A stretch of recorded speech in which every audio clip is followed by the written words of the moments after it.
Olá pessoal, tudo bom? Aqui quem está falando é a professora Jéssica, hoje trazendo a parte 2 da nossa aulinha sobre o solo, tá? Também é uma aulinha voltada para o 6º ano.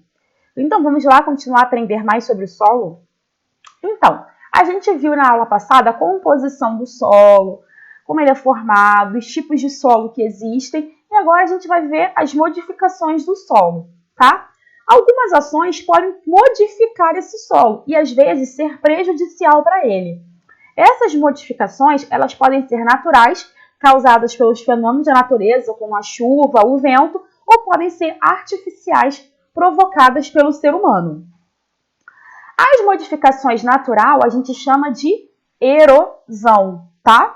E esse processo ele vai envolver, ele causa o deslocamento de terra ou de rochas de uma superfície, tá? E aí esse processo de deslocar terra ou rochas vai fazer o quê? Retirar a cobertura vegetal, tá? E isso é o que causa, uma das principais causas da erosão.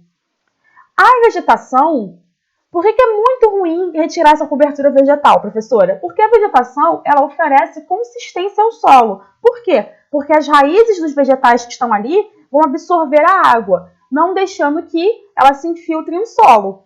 Por quê? Se ocorrer infiltração de muita água, vai causar instabilidade do solo e, consequentemente, a erosão, tá? Então, a erosão é um processo de modificação natural causado por fenômenos da natureza que vai deslocar terra ou rochas de uma superfície, tá? E como isso acontece? Como que a gente facilita essa erosão ou, enfim, né, esse processo ocorre mais rápido? Retirando a cobertura vegetal, tá? Isso também é uma consequência da erosão e quanto mais você tira essa cobertura vegetal, menos raízes das plantas vai ter lá, dos vegetais, para absorver essa água, a água vai se infiltrar cada vez mais, gerando essa instabilidade do solo e erosão. Tá? Então vamos ver lá os diferentes tipos de erosão. A erosão eólica é provocada pelo vento, tá? E esse tipo de erosão pode acarretar na modificação das paisagens em curto prazo, como é o caso das dunas, né? Que o vento vai levando as areias assim, formando mais dunas, diminuindo, aumentando aqui uns picos. E a longo prazo, como ocorre nas rochas, tá? Como a gente vê na imagem aqui. Então, a erosão eólica, ela é provocada pelo vento, tá? Que em curto prazo acarreta a modificação na paisagem das dunas e a longo prazo sobre as rochas. Já a erosão pluvial é causada pela água das chuvas, tá? O deslizamento das terras provoca o assoreamento dos rios. O que é essa palavra? Assoreamento dos rios. É um acúmulo de sedimentos no fundo dos rios, que vai diminuindo a profundidade do mesmo, tá? E se a erosão for intensa demais, a força da água das chuvas pode formar no solo valas, que a gente chama de rachaduras profundas, que a gente chama de vossorocas. Tem a imagenzinha para vocês verem aqui, a vossoroca, tá? Essas valas profundas aí, tá? Aqui, ó. Aí a gente chama de vossoroca, tá bom? Então a erosão pluvial é causada pela água da chuva, que vai fazendo o quê? Depositando sedimento no fundo dos rios e vai diminuindo a profundidade dos mesmos, tá? Além de causar essas vossorocas aqui. A gente observa que aqui, ó, quase não tem o quê? Que a gente falou? Cobertura vegetal. E aí, ó, a água infiltra ali e vai causando esse deslizamento, essa retirada aí, essa instabilidade do solo, porque não tem cobertura vegetal. A erosão fluvial, aqui, ó, com F, ela é causada pela água dos rios, tá? As porções aqui, ó, do solo são removidas da margem do rio, provocando o desmoronamento de barrancos, tá? Então aqui, ó, é causada pela água dos rios, que vão removendo porções do solo, tá? Das margens das águas dos rios, provocando esse desmoronamento de barrancos. O termo erosão hídrica refere-se tanto à erosão causada pela água das chuvas, tá? Que é a pluvial, quanto a causada pela água dos rios, que é a fluvial. Beleza? Tranquilo? A erosão glacial ocorre com o deslizamento do gelo do alto das montanhas.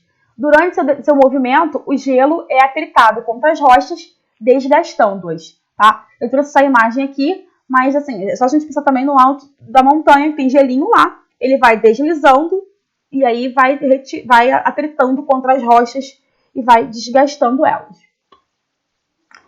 E aí, quais são os exemplos de modificações artificiais causadas no solo, que pode ser prejudicial, desgastar? Algumas, claro, podem ser para melhorar e algumas são ruins.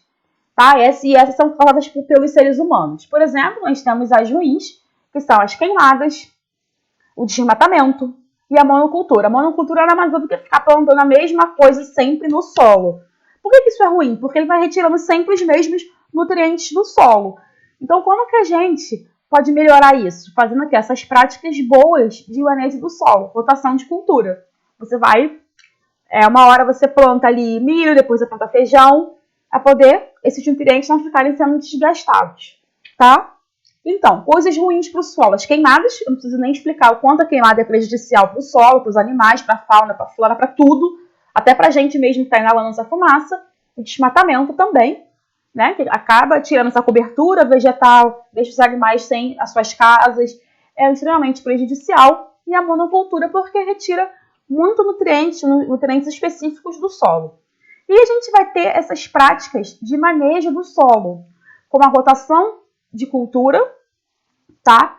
Para alternar essa plantação, o controle biológico adequado de pragas que podem surgir e o terraceamento para poder preparar o solo para a plantação, tá? E aí agora a gente tem que falar um pouquinho sobre essa questão da poluição do solo. A poluição do solo é aqui, ó, é o lixo que a gente joga, né?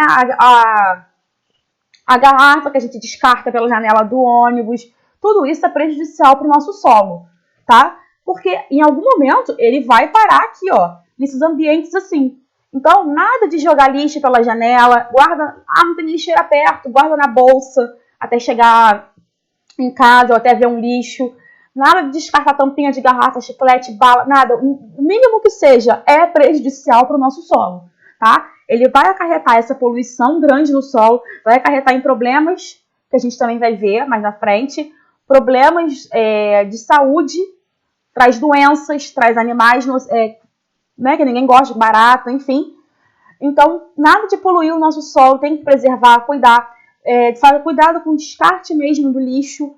Quem puder, quem tiver pessoa... Aqui, por exemplo, tem onde eu moro, passa um senhorzinho separando a reciclagem. Um senhorzinho mesmo, não é nem da prefeitura nada, é um senhor. Então, quem puder, separa o lixo reciclável do lixo que não é reciclável, né, do nosso lixo orgânico, os restos de comida, enfim, que é orgânico. Separa papel, plástico, essas coisas, porque essas pessoas precisam, é bom, elas fazem reciclagem, tá? E cuidado na hora de descartar o lixo, porque, gente, a poluição do solo tá aí, mas assim, além de ser ruim para o nosso solo, trazer doenças, trazer animais nocivos e tudo mais, elas também fazem o quê? Quando a gente joga um lixo na rua, pode entupir o bueiro. Entupir no bueiro faz o quê? A gente mora no Rio de Janeiro, pelo menos aqui, eu moro no Rio de Janeiro. O aumento das enchentes, tá? Porque o bueiro está entupido, a água não escorre. Então, assim, a culpa não é só dos nossos governantes. A gente também tem que ter o nosso cuidado com relação ao nosso descarte do lixo, a fim de evitar isso aqui, ó, essa poluição do solo. Porque aqui, ó, dá pra ver, ó, que esse lixo todo aqui está sendo descartado aqui, ó, no solo.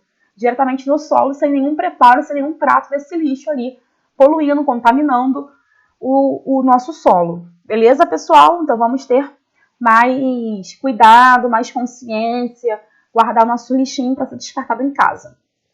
E aí a gente termina hoje, tá? Vimos a parte 1 e parte 2 sobre o solo e a gente fica até a próxima aula, tá? Beijão, pessoal. Não se esqueçam de comentar, botar suas dúvidas, anotar direitinho.